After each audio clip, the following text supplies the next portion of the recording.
சிங்காசனத்திலே வீற்றிருக்கிற சர்வ வல்லமையுள்ள தேவனுக்கு மகிமை உண்டாவதாக. கிறிஸ்துவுக்குள் பிரியமான உங்கள் ஒவ்வொருவருக்கும் என் அன்பின் வாழ்த்துதலை தெரிவித்துக் கொள்கிறேன். இந்த நாளுக்கான கர்த்தருடைய வார்த்தை ஏசாயா 54 அதிகாரம் 17வது வசனம். உனக்கு விரோதமாய் உருவாக்கப்படும் எந்த ஆயுதமும் வாய்க்காதே போம். ஆமேன். கர்த்தர் உங்களுக்கு இன்றைக்கு வாக்குத்தத்தமாக சொல்லுகிறார், உங்களுக்கு விரோதமாக எழுப்பப்படுகிற எந்த ஒரு சத்ருவினுடைய ஆயுதமும் அல்லது சத்ருவினால் ஏவப்பட்டு மனிதர்கள் செய்கிற ஆயுதம் எல்லாவற்றையும் தேவன் வாய்க்காதே போக பண்ணுவேன் என்று வாக்கு பண்ணுகிறார். ஆமேன். அதனால் உங்களை சுற்றி சத்துருக்கள் இருந்து கொண்டு உங்களை அச்சுறுத்தி கொண்டு அதை செய்து விடுவோம் இதை செய்து விடுவோம் என்று சொல்லி அவர்களை பயமுறுத்தி கொண்டிருந்தாலும் சரி, அல்லது நீங்கள் யாரையாவது குறித்து பயந்து கொண்டிருந்தாலும் சரி, கர்த்தர் இன்றைக்கு உங்களுக்கு பார்த்து சொல்லுகிறார் பாருங்க. 16வது வசனம்.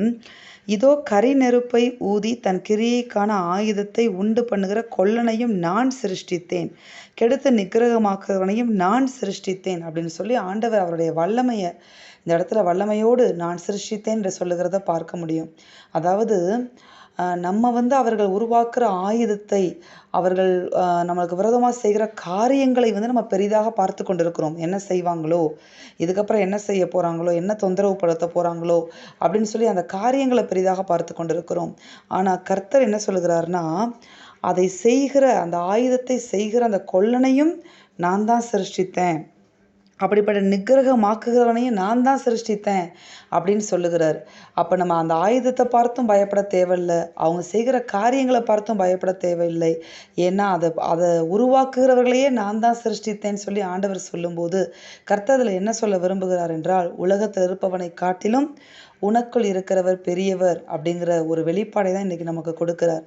அதனால் உருவாக்குகிற ஆயுதத்தை பார்த்தும் பயப்படாதீங்க, அவங்க செய்கிற காரியங்களை கொண்டும் கலங்காதீங்க.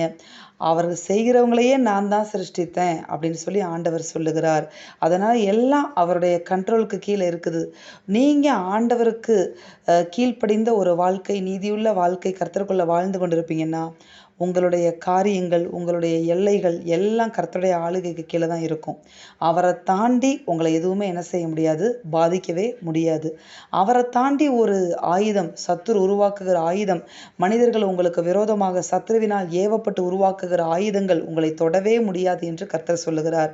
ஏன்னா அவங்களையே கர்த்தர் தான் சிருஷ்டித்தார், நம்முடைய ஆண்டவர் தான் அவர்களையும் சிருஷ்டித்தார்.